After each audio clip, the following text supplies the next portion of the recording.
Nós estamos falando, ao longo do domingo passado, nós começamos a falar um pouquinho sobre o que é a igreja, o que é a igreja de Cristo, e nós vimos aí que a igreja são pessoas, não são prédios. Igreja é um grupo de pessoas salvas pela fé em Cristo que se ajuntam para fazer algo, para cultuar a Deus, para servir. Nós vemos que igreja não é um lugar que você vem, embora isso aconteça, e necessariamente não, mas acontece, Deus faz isso. Você pode vir à igreja e Deus abençoar você com prosperidade financeira, mas você não deve vir por causa disso. Você não deve procurar a igreja por causa de saúde física, embora Deus proporcione saúde física. Você não deve procurar a igreja para ter um relacionamento amoroso, conseguir uma esposa, um marido, um namorado, embora é lícito, se você é crente, encontrar dentro do povo de Deus isso. Mas nós estamos falando de motivação. Nada disso deve ser a razão pela qual você vai à igreja. Você não deve ir para a igreja pela mesma razão, por exemplo, que alguém que pratica a religião afro vai até um centro de Umbanda, por exemplo, para ter o corpo fechado, contra todo tipo de mal olhado, todo tipo de coisa ruim, não é? Então as pessoas não podem ir para a igreja e achar, olha, eu cheguei na igreja, o meu corpo vai ser fechado de tal maneira e aí eu sou blindado de tudo. É verdade, Jesus é o melhor fecha-corpo que existe, ele protege mesmo.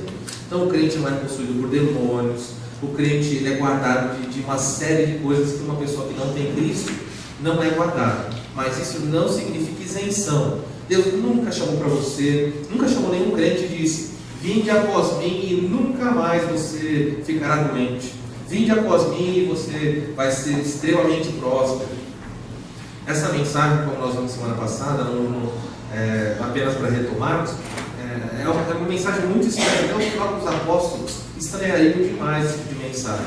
No primeiro século, o comum de acontecer era converter-se, você perdia muitas vezes a família, muitas vezes você ia preso, perdia os bens. Então era uma mensagem oposta. Você converter, você fica pobre. Hoje as pessoas iludem outros dizendo: se converte e você ficará rico. Tá bom? Que Deus te abençoe, se assim for o projeto dele para a sua vida, e você se torne uma pessoa muito próspera. Deus abençoa filhos para isso. Mas se Deus te tornar abençoado nessa área, certamente Ele, junto com isso, Ele quer que você desenvolva um coração generoso e abençoe outros irmãos, abençoe o reino de Deus e assim por diante. Deus nunca vai produzir riqueza material na sua vida com o propósito apenas que você desfrute disso. Sempre assim. Saúde, que Deus te dá a mesma coisa. A saúde não é para você já ouvir aquela expressão, né, quando estamos chegando perto do fim do ano e aí as pessoas falam adeus, ano velho, feliz ano novo, e aí o que elas desejam para o próximo ano? Muito dinheiro no bolso e saúde para dar e vender. Eu não sei porque falo para vender, né? Muito dinheiro no bolso e ainda saúde para sair vendendo.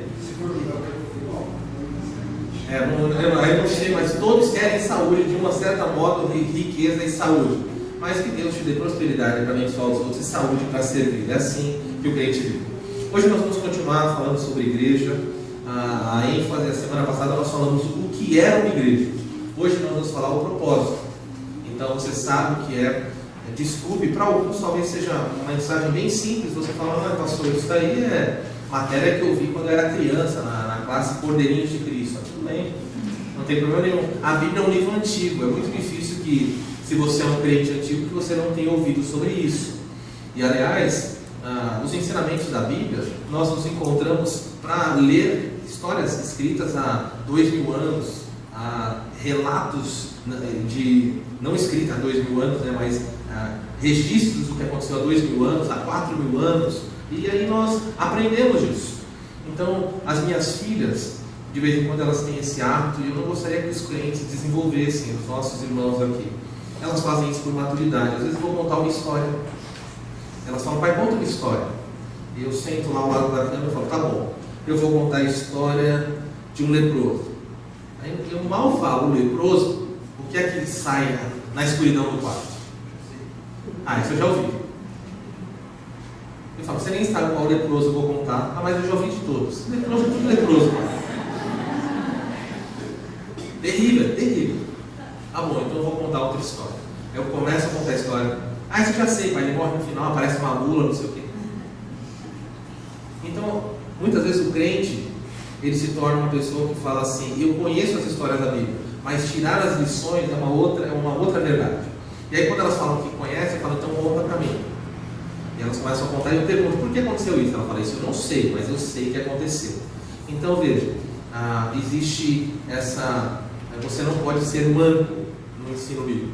Não adianta conhecer. Você precisa conhecer e entender a razão. Então você já sabe que é uma igreja. Agora precisamos hoje olhar por que Deus fez. Saber o que é. Eu sei. Às vezes o pastor Marcos perguntou para as filhas dele, estavam jantando, e ele perguntou para a filha dele: filha, você sabe o que é isso? E ele mostrou um garfo. E ela falou: 3 meninas. Elas viraram: claro, isso é um garfo. Parabéns. E isso aqui? Aí eu falei: eu respondo. Isso é uma faca. E isso daqui? Isso é um copo. E ele falou: bom, vocês já sabem, olha, vocês estão muito experientes. Isso aqui é um prato. Sabiam tudo. Aí ele começou a perguntar assim: e para que serve o prato? Eu sei, pai, eu sei. Para isso. E o copo? Para isso. E elas começaram a falar. Finalmente, quando elas responderam o que eram os objetos e para que serviam, ele perguntou: e vocês, para que servem? Aí elas ficaram em silêncio na mesa, olhando para a outra. Para que eu sirvo? Você sabe para que serve um garfo, mas não sabe para que você serve? Você sabe a finalidade de um copo, mas não sabe por que você existe? E as 3 olharam para o outro e falaram: não, a gente não sabe, não. E ele aproveitou contar. Então você sabe que a igreja, hoje eu quero tentar mostrar para você por que a igreja existe, porque Deus criou a igreja, tá bom? A verdade central, você já sabe, olha o que eu coloquei aqui embaixo. Definição a partir de vários textos. Então não dá para pegar um texto, porque nós temos vários princípios sobre o que é a igreja. Então hoje, eu vou resumir para você assim, se você conseguir guardar. A igreja foi criada por Deus para cumprir um tríplice propósito. Vou repetir. A igreja foi criada, talvez você fale: uma pastora de esporte, mas eu quero mostrar, eu acho que dentro desses 3 que eu vou apresentar, você vai entender.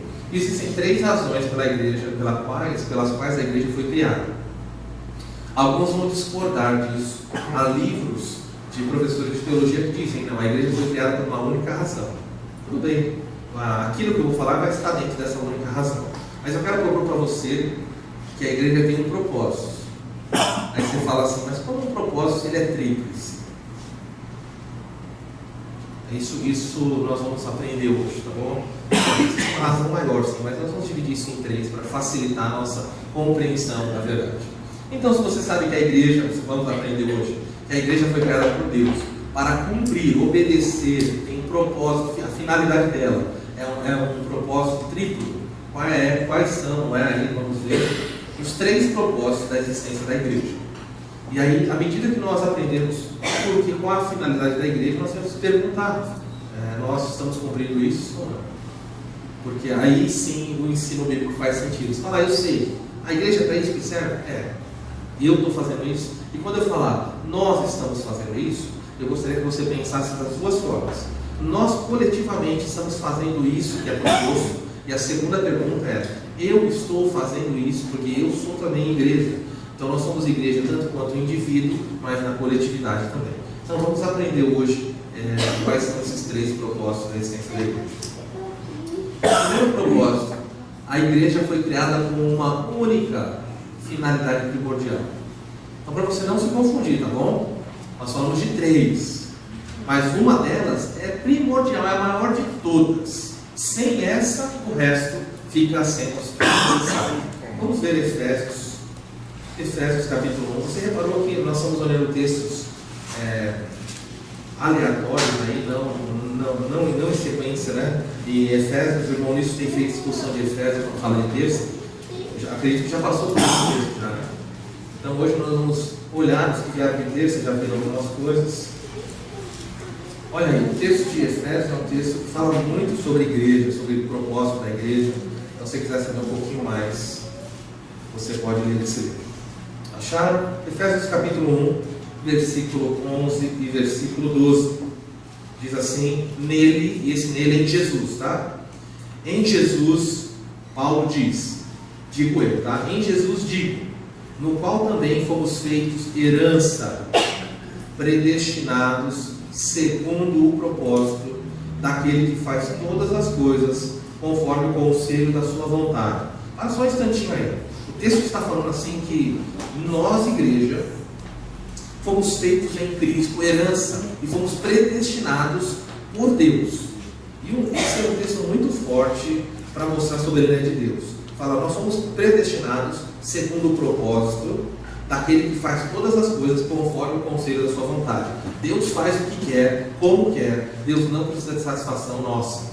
Então isso é muito importante quando você aprende sobre a igreja. Ele tem propósito, ele cumpre. E ele não precisa do seu aval, da sua aprovação.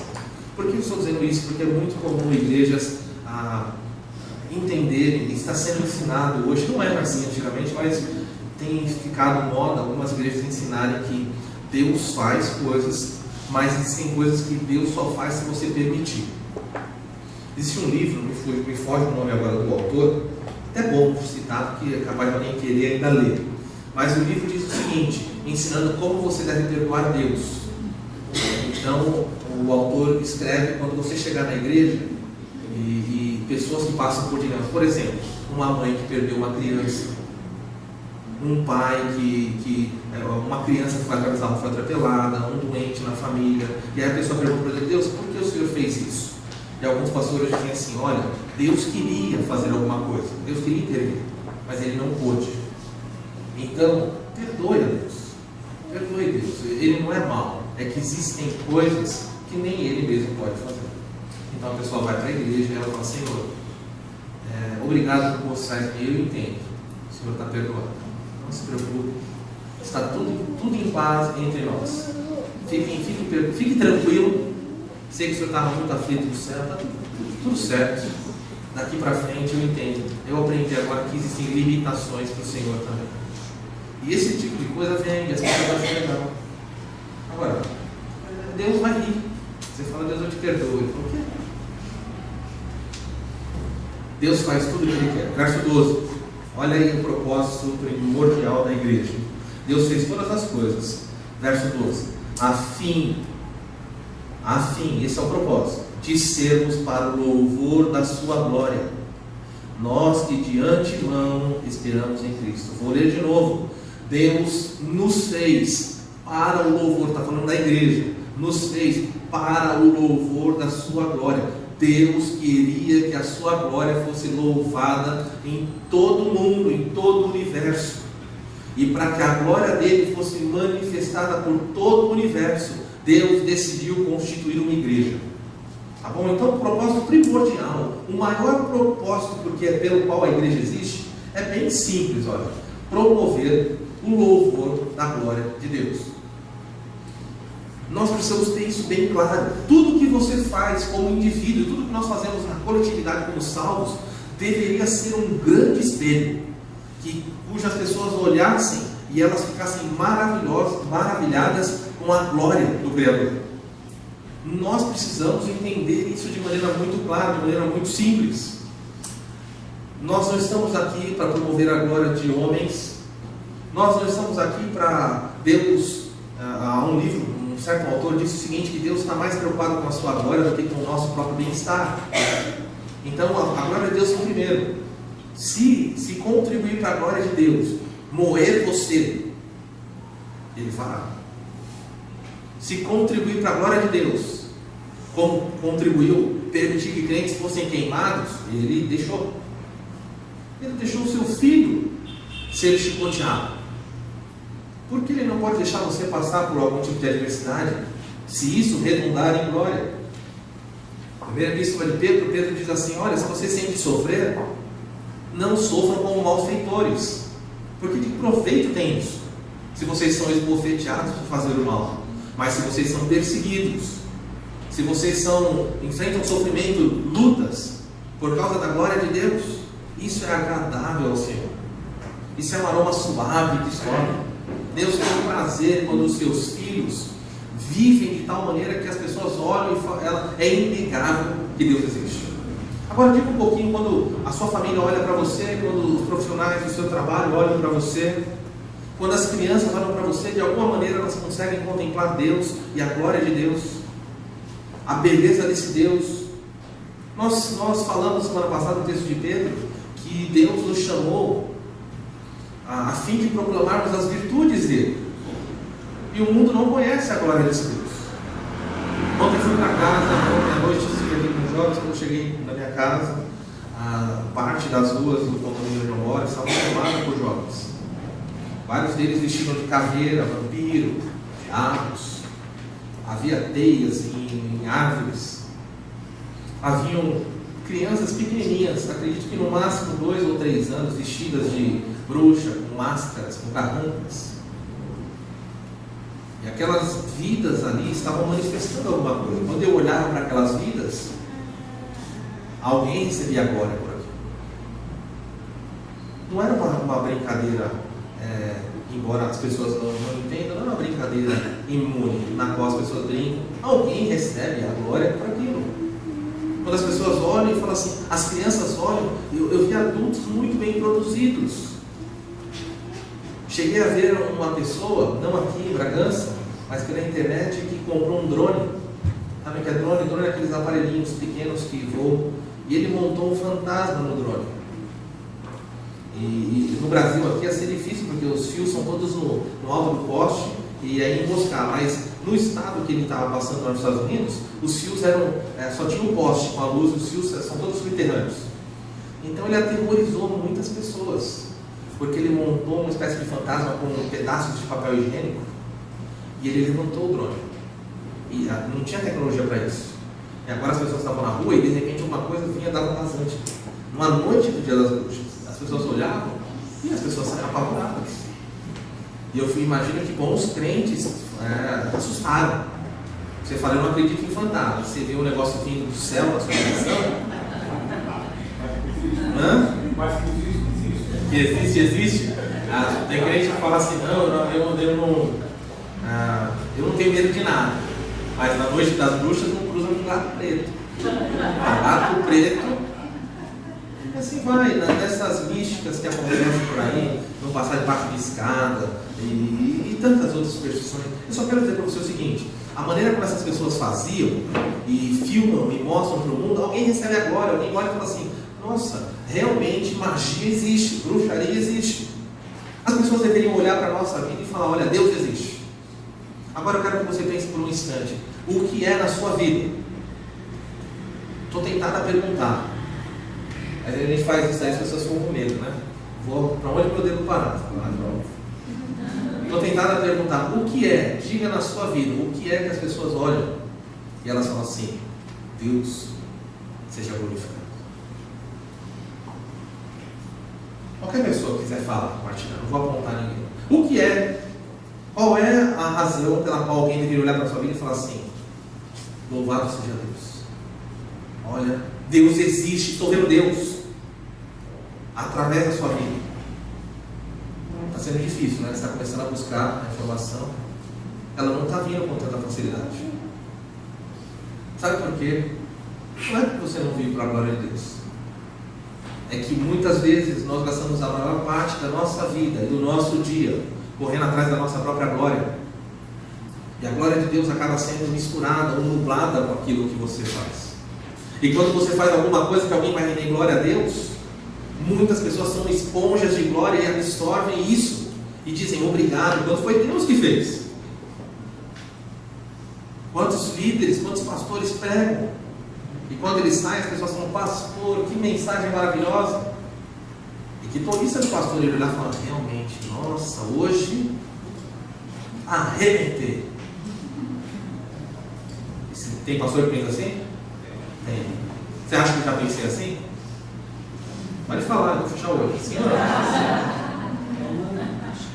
Sim. Marcelo está aqui, não deixa de esquecer. Ó. Marcelo, não sei se você lembra disso, né, Marcelo? Preguei a mensagem. Não sei qual foi, mas eu lembro mais a mensagem que foi. E quando eu terminei, eu estava contente com o que tinha pregado. Eu falei, olha, eu consegui comunicar o que eu precisava comunicar. Às vezes eu vou embora, meus cursos daqui domingo à noite frustrado. Eu falo assim, eu devia falar daquilo, não falei, esqueci daquilo lá. Aquele texto que eu usei não era bom, tinha um outro melhor. Eu lembro de madrugada, eu fico doido. Pior coisa, isso acontece, dei aula semana passada na Assembleia de Deus. E terminei de dar aula, vim para casa e de madrugada lembrei de uma pergunta de uma aluna. Não, que argumento não, esse daqui é melhor. Não vou voltar mais, não tem como voltar para dar aquela aula. E eu lembro que eu saí contente e por alguma razão, a primeira pessoa que eu encontrei foi o Marcelo. E o Marcelo falou para mim assim, olha, eu ia dizer parabéns, eu ia dizer que foi muito bom, mas eu tenho certeza que o diabo já disse isso. Que coisa horrível para falar uma pessoa, né? E quando o Marcelo falou, eu falei, nossa. E sabe depois que eu passei por ele, o que aconteceu? As pessoas vinham e falaram, pastor, foi muito bom. Pastor, foi isso. O pastor Arnoldo Heimer, que vem pregar aqui de vez em quando, ele disse que quando as pessoas vêm falar parabéns para ele, ele fala assim, antes de você me agradecer, aplique a mensagem, mude de vida, depois você me agradece. Ele foi pregar no culto na igreja, dia do pastor. Invente, esse negócio não celebre aqui, tá? Nem sei que dia é, então não invente. Bom, mas na igreja onde ele foi pregar, as pessoas foram. E reuniram um monte de pastor, ele foi pregar dia do pastor. Ele falou para a igreja, o maior presente que você pode dar para o pastor não é uma camisa, uma gravata, uma Bíblia. Bíblia o pastor tem um monte, as pessoas vêm da Bíblia. Não precisa da Bíblia, pastor. Ele tem Bíblia. E aí o pastor Haroldo disse o seguinte, você quer agradar um pastor? Aplique o que ele ensinou à sua vida. Viva. Desenvolva. Para quê? Para que a glória de Deus seja vista. Eu gostaria que pessoas entrassem na nossa igreja e olhando você cantar durante o louvor, e olhando você ler a Bíblia, e olhando o seu testemunho na cidade, as pessoas quisessem descobrir, eu vou seguir essa pessoa para saber que igreja, qual é a igreja que ela frequenta. Essa pessoa é diferente. Eu quero estar. Deus precisa ser glorificado. Se isso não acontece com a sua vida, o propósito primordial para o qual a igreja existe deixa de ser cumprido. Igreja não existe para promover seu bem-estar, nem para aconchegar seu coração, embora faça isso. Igreja existe para que Deus seja conhecido. Igreja existe para que Deus não só seja conhecido, mas que as pessoas possam olhar e falar assim, esse Deus não só existe, como Ele é um Deus extraordinário, um Deus maravilhoso. Deus recebe glória quando você enfrenta problema e não murmura. Deus recebe glória quando você enfrenta a adversidade com serenidade. Deus é glorificado quando você leva o seu casamento adiante. No meio de uma sociedade que o casamento está se desfazendo. E as pessoas perguntam, por que você insiste em permanecer casado? Eu faço isso porque o meu Deus disse que é assim que eu vivo. E a glória de Deus é vista. A glória de Deus é vista quando os seus filhos na escola têm um caráter de tal maneira que os demais alunos, e mesmo a professora, a coordenadora, a diretora da escola, percebam na vida deles que alguma coisa de Deus está ali. Deus é glorificado pelo seu guarda-roupa. Quando você vai comprar roupa, Deus está sendo glorificado quando você escolhe essa roupa. Não vou citar mulheres aqui, poderia ser homens. Quando você escolhe essa roupa que tem menos decote, menos transparência, que não é tão curta, que não é tão sedutora. É ruim usar essas coisas? Não. É errado você usar isso na rua.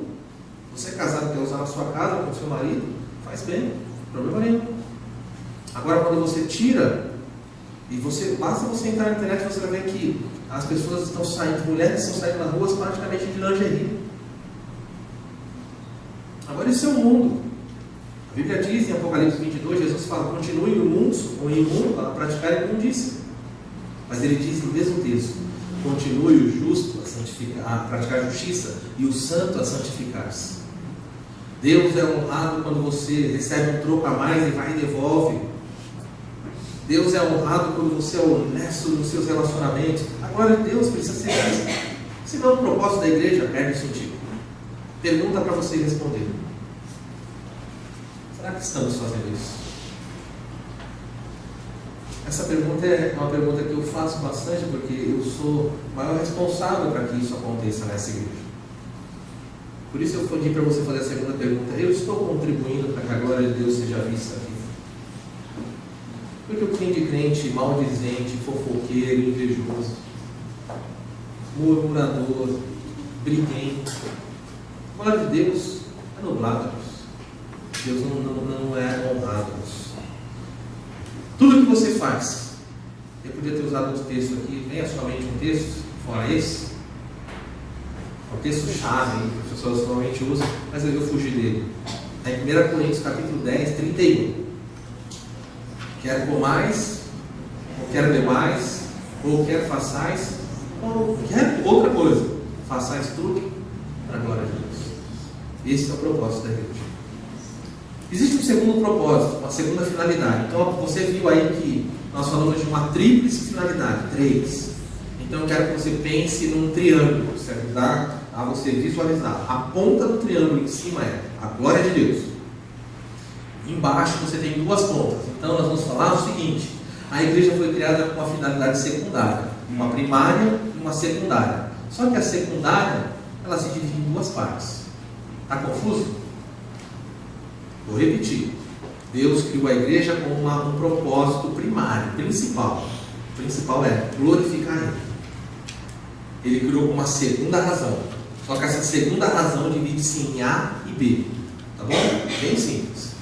Qual é o segundo propósito aí? O segundo propósito é esse. A igreja foi criada, Mateus capítulo 5. Novamente, tinha outros textos que são mais facilmente associados com essa ideia, mas eu queria fugir um pouco dos textos convencionais. Um texto convencional para falar de salvar os perdidos. O propósito da igreja é salvar os perdidos. O texto de Mateus, capítulo 28, versículo 20 em diante, ele vai falar: ide por todo o mundo, fazei discípulos de todas as nações. Esse texto aí seria suficiente para nós. Ensinando a guardar tudo que eu tenho ordenado, batizando em nome do Pai, do Filho e do Espírito Santo.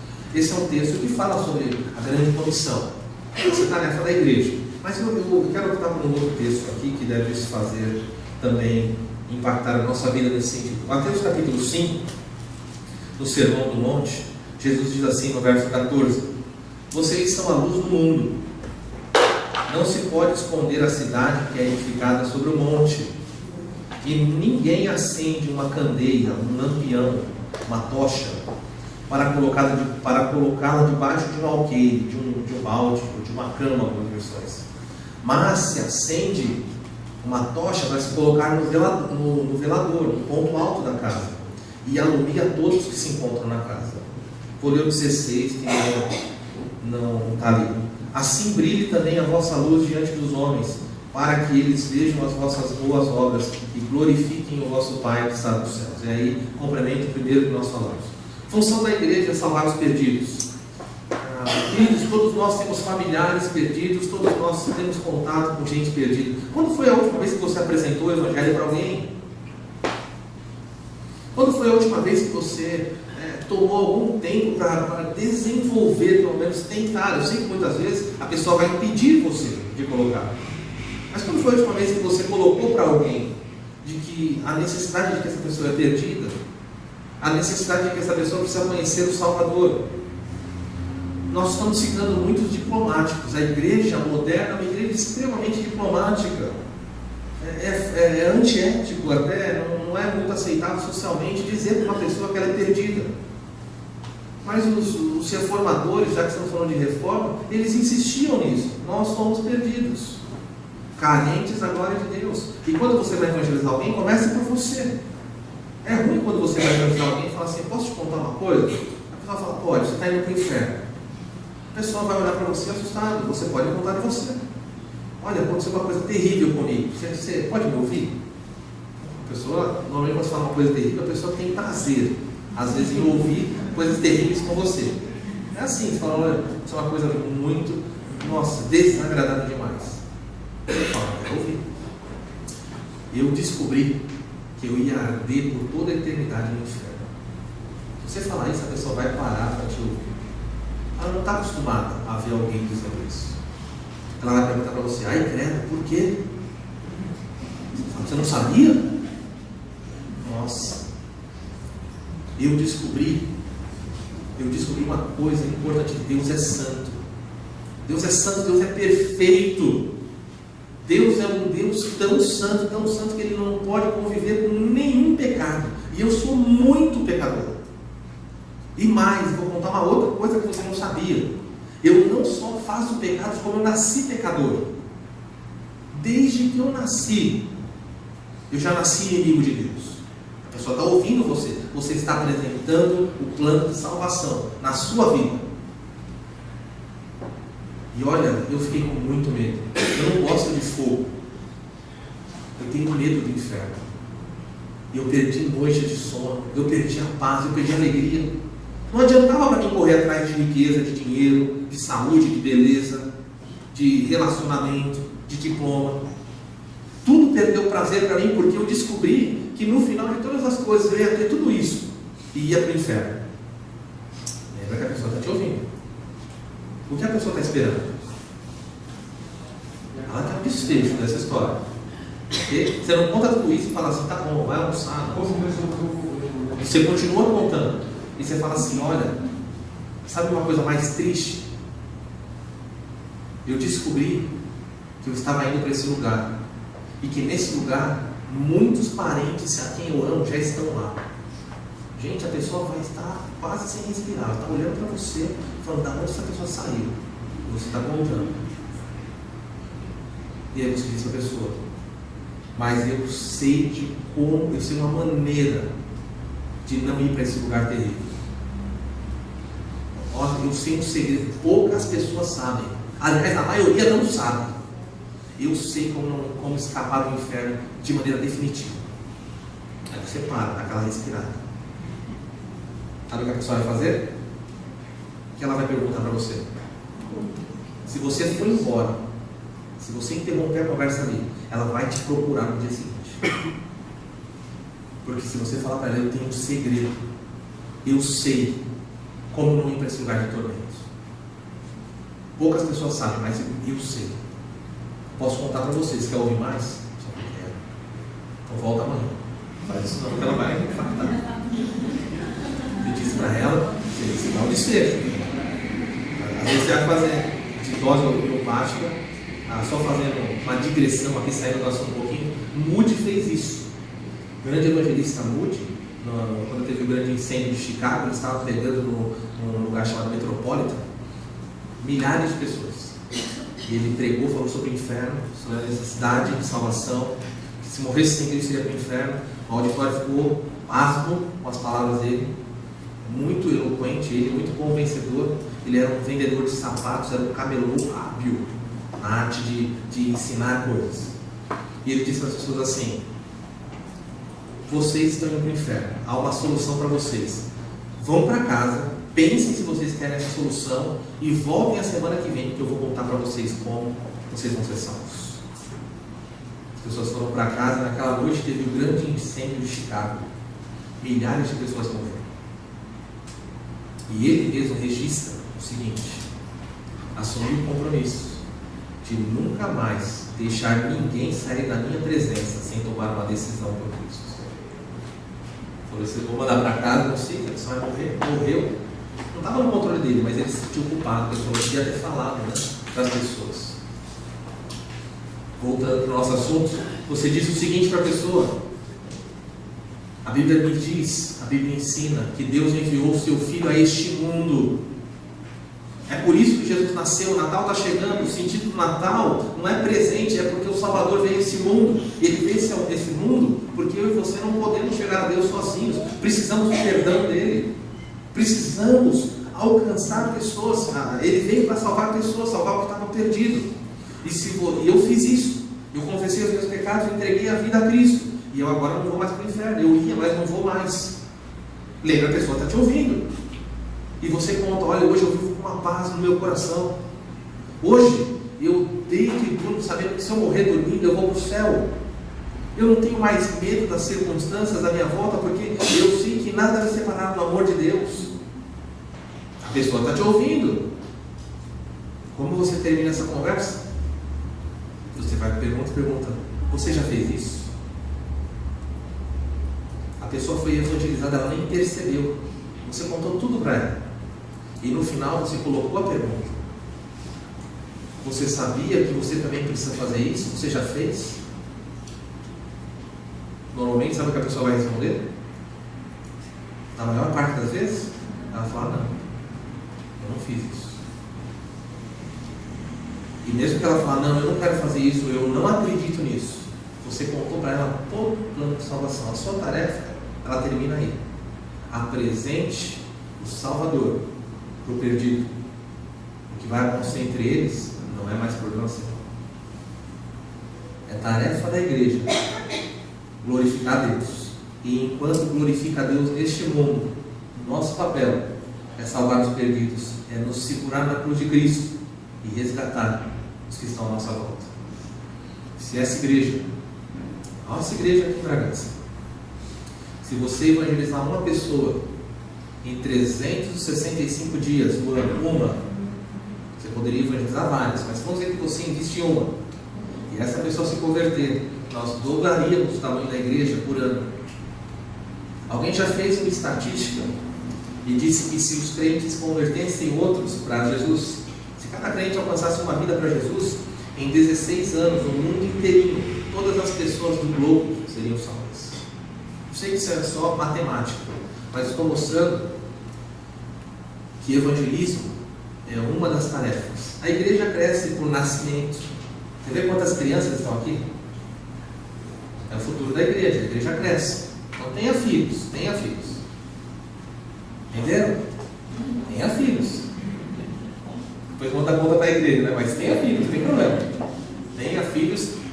O pastor Alves de manhã hoje falou, né, que Jonathan Edwards, a família de 19 filhos. Quanto? 11 filhos? Não, 19 quem foi? 19 foi John Wesley. Famílias grandes, gente. Famílias grandes. Sei que é outro contexto de vida, mas uma das maneiras é essa. A segunda maneira é evangelizar. Se você não evangelizar, os jovens aqui, às vezes, o Darash vem falar comigo e fala, pastor, o Darash tem que crescer. Eu falo, é? Pastor, tem que crescer. Você quer que eu vá na sua escola para convidar pessoas? Por que você não convida? Adivinha o que eles respondem? Pergunta para o seu filho, por que você não convida? Alguns vão dizer, eu já convidei. Eles falaram, bom, tarefa convida, não convida mais. É assim? Tem muitas pessoas na escola. Sabe por que as pessoas param de convidar? Por vergonha. Elas convidam uma vez, recebem não. Convidam outra, recebem não. A pessoa fala, está parecendo ser chato, eu não gosto de ouvir não. Faz mal para mim a autoestima. Mas às vezes você vai convidar 100 e um virar. Você não sabe o que Deus vai fazer. Continue fazendo a sua parte. Qual é a tarefa primordial da igreja? Como? Glorificar a Deus. Segunda tarefa, salvar os perdidos. Por fim, tem que responder isso. Estou fazendo isso? Estou tentando. Pergunta, você evangeliza outros? E evangelizar não precisa ser só de palavras, tá bom? Crie o seu mecanismo. Peça a Deus sabedoria. Compre folhetos. Distribua folhetos. Pare no pedágio. A moça te dá um papel, você dá outro para ela. Ela fica ali, ela vai ficar sempre assim. Ela está parada ali. Ela vai ver. Entrega alguma coisa.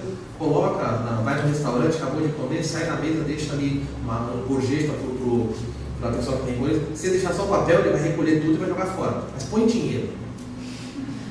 Põe lá. Você põe dinheiro e põe ali. Pode ser R$1. Se quiser pôr 100, põe também. Você pôr, a pessoa vai recolher aquilo.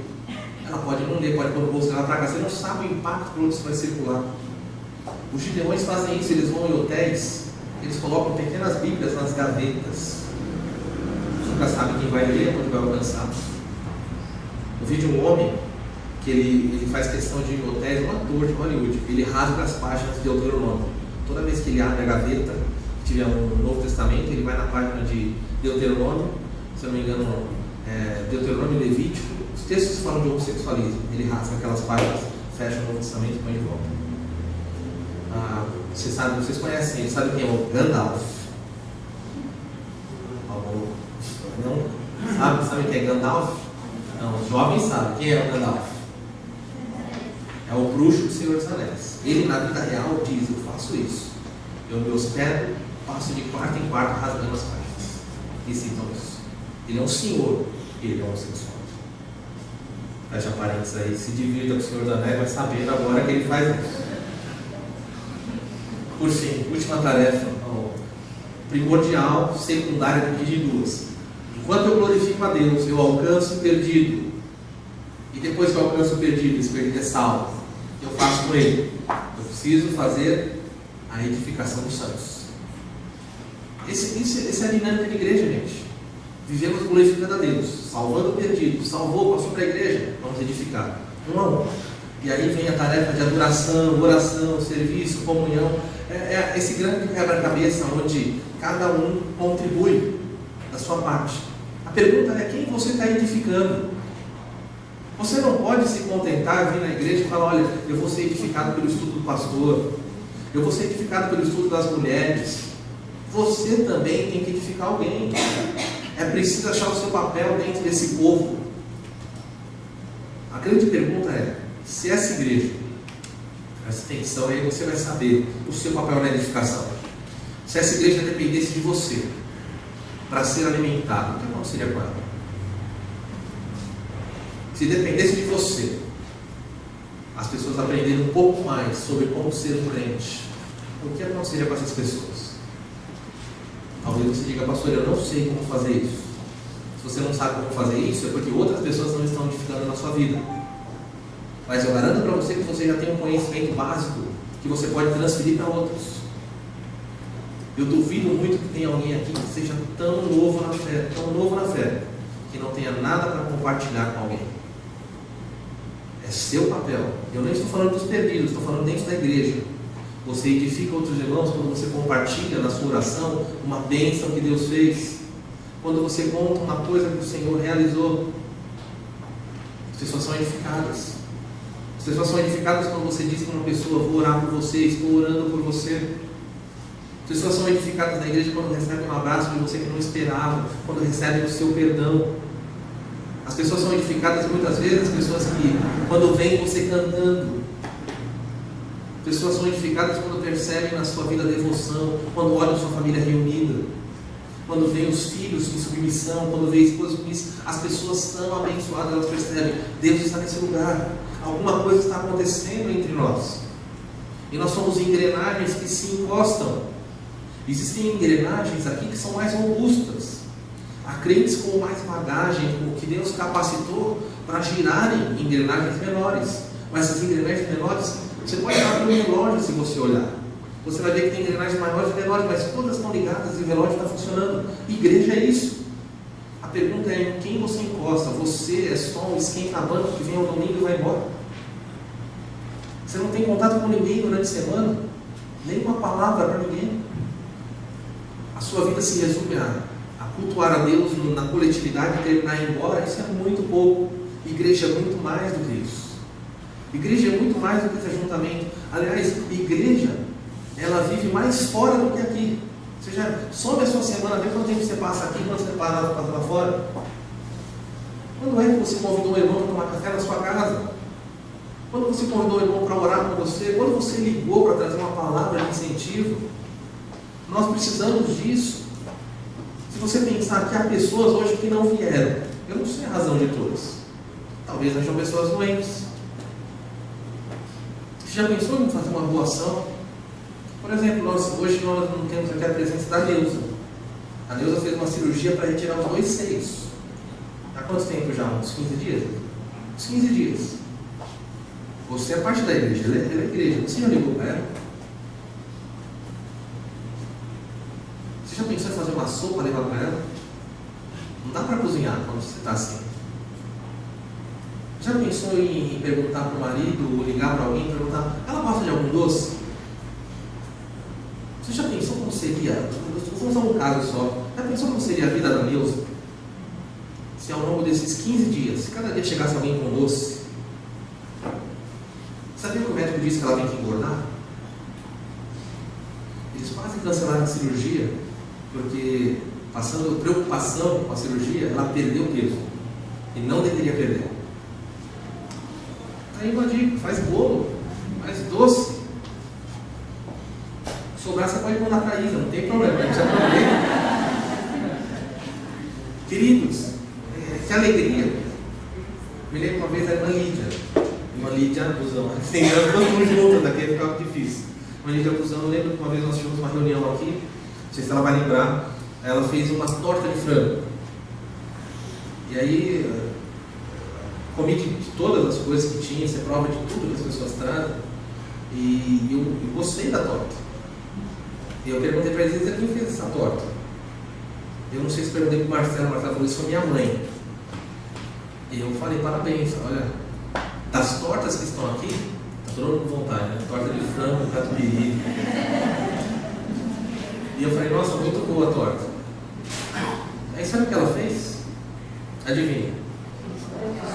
Ela fez uma torta e mandou para mim. Gente, foi muito bom. Eu não sei o que você faz melhor, pode mandar para a Isa, né? Você já pensou se olha, deixa eu fazer um paralelo aqui, senão vai dar problema. Preste atenção. Você não é bom em tudo que você cozinha. Presta atenção no que eu vou dizer. Então, uma dica para vocês. Você não é bom em tudo que você cozinha, mas tem coisa que você cozinha que é bom. Então, se você é bom em fazer pão de queijo, se você for dar alguma coisa para alguém, o que você faz? Manda para ele. Dá pão de queijo, deixa a torta, a dona Lídia dá. Tá bom? Então você fala, não, vou fazer uma torta melhor que a dela, vai comer essa um. Fica tranquilo, irmãos. Eu estou dando um exemplo. Às vezes é um passeio, às vezes é uma coisa que a pessoa quer fazer. Descubra no povo de Deus como você pode edificar os seus irmãos. Descubra. Faça o possível. Se você não sabe, fala, Senhor, eu gostaria de servir-te melhor aqui. Me ajuda. Não se contente de vir e ir embora. Isso é muito pequeno para o reino de Deus. Tríplice tarefa de Deus, da igreja, é bem simples, você tem que responder. Será que estamos fazendo isso? Será que domingo após domingo estamos nos edificando? Você edifica alguém? Muito simples. As 3 tarefas da igreja são, vou até fechar ali. Quais são as 3 tarefas da igreja? A primordial, glorificar Deus. Enquanto glorifica Deus, faz o quê? Salva os perdidos e edificar os salvos. Faltou uma coisa aqui. Não li o texto, né? Semana passada eu fiz isso. Eu preguei o último ponto e não li o texto. Sabe o texto aí. Não pode acreditar na minha palavra, tem que acreditar na Bíblia. Efésios 2. Efésios 2, 20, aí nós terminamos. Tem outros textos de Efésios, novamente usando a mesma dinâmica. Tem outro texto em Efésios que seria melhor para usar isso aqui, mas eu vou usar em outro domingo. Efésios 2, 20 diz assim: vocês são edificados sobre o fundamento dos apóstolos e profetas, sendo Jesus Cristo a pedra angular, na qual todo edifício, você tem caneta, grifa essa expressão, bem ajustado, cresce para santuário dedicado ao Senhor, no qual também vós, juntamente, estáis sendo edificados para a habitação do Espírito Santo. A igreja cresce pelo trabalho mútuo, bem ajustado. Nós estamos ligados. Você pensar aqui Cristo como uma pedra de esquina, um ângulo desse edifício, e nós aqui, apóstolos e profetas, depois da igreja sendo colocadas, pedrinhas, e nós bem ajustados vamos crescendo. Quando nós não estamos ajustados, a igreja não cresce, a igreja fica falha. Você precisa descobrir como edificar pessoas. Glorifique a Deus, busque o perdido. Quando o perdido chegar na igreja, edifique ele. Você tem que ser edificado e tem que edificar. E Deus te ajude. Bem simples as tarefas, simples de entender, um pouco mais difícil de praticar. Você tem uma semana aí. Quem sabe no meio de vem você procure alguém, procure a mim e diga: pastor, evangelizei alguém, pastor, edifiquei alguém. Faça o seu papel. Salvar, edificar, enquanto glorifica o Criador. Feche os seus olhos, vamos orar. Pai, a sua palavra é tão simples, não há muita novidade no que nós vimos hoje. Semana passada vimos o que é ser igreja. Hoje vimos qual é a razão pela qual o Senhor criou a igreja. O Senhor criou para a tua glória. O objetivo é que o Senhor seja glorificado, que o mundo olhe e o mundo fique maravilhado ao ver. Aliás, a igreja, Senhor, é o maior exemplo de trindade que as pessoas podem ver. Assim como o Senhor é trino e vive unido, nós somos diversos, devemos manter unidade. O Senhor é glorificado quando há santidade na igreja, quando há unidade, quando há companheirismo. O Senhor é glorificado quando nós vivemos o cristianismo de verdade. Nos ajuda, Senhor, enquanto fazemos isto, quantos dias o Senhor nos dá aqui de fôlego de vida, nos ajuda a alcançar perdidos. Senhor, eu faço um pedido. Talvez hajam crentes aqui que têm anos de conversão e nunca tiveram alegria de levar alguém aos pés de Cristo. Ajuda, Senhor, essas pessoas a pelo menos chegarem no céu, com a certeza de que alcançaram uma vida por Senhor. Desperta o seu povo para a tarefa de evangelizar. E por fim, à medida que os novos convertidos chegam, dá-nos a dimensão de que precisamos edificar, precisamos nos unir e coletivamente construir na vida do outro, cada um fazendo o seu melhor naquilo que o Senhor nos deu, no cuidado, na palavra, no incentivo, na oração, no testemunho. Que essa igreja seja conhecida pela solidez da palavra, pela integridade dos membros, pela Tua glória entre nós.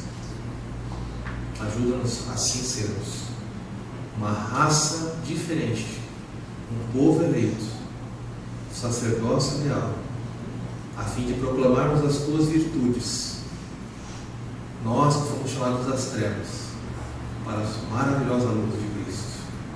Muito obrigado por essa tremenda misericórdia, Senhor. Nós, enquanto estivermos aqui, exaltaremos o Teu nome, em Bragança, no Brasil e em todas as nações. Oramos em nome de Jesus. Amém.